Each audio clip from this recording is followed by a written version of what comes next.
what have been some of the difficulties you face talking about Black Lives Matter to your friends or family that aren't Black? And what changes do you think are needed for America to prove that Black Lives Matter to them?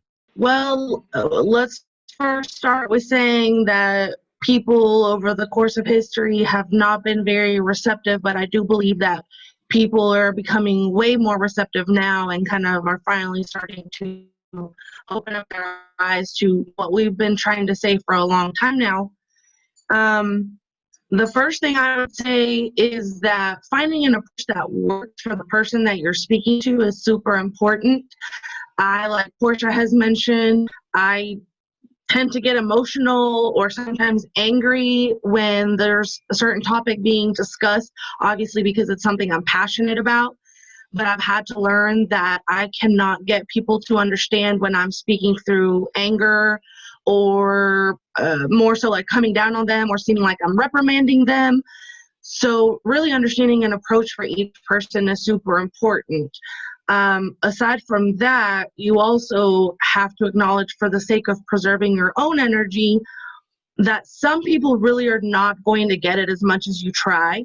So you can try to educate someone, but there's a certain point where you're basically going to be talking to a wall if these people are just not open to receiving the information you're giving them. Of course, there are some that are willing to be educated, and that's why it's super, super important that we, and especially as white people, take the time to educate them. I think that unfortunately, we're taken more seriously, and when a white person says something that a Black person has already said 20 times, for whatever reason, it's more easily understood or taken more seriously. So obviously, talking to people that are not Black is kind of trickling down the information. So it is important that you really get your point across accurately, eloquently, concisely, so that it kind of resonates with the person that you're speaking to.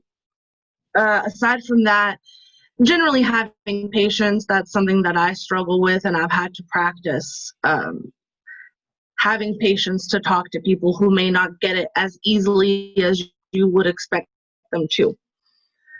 Another thing is that I really wanted to touch on this. There's such a stigma on talking politics in the office, and I think now more than ever that stigma needs to go out the window as it pertains to Black Lives Matter.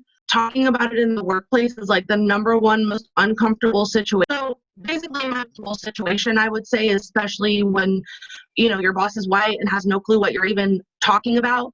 I personally have committed to always speak about it. If there's a comment made in my presence, I will always speak on it. I will always give my opinion. I do not condone white silence. I don't condone sitting back while conversations are taking place that you could educate people in, and then you sit there and let it happen and you don't correct or you don't try to educate. I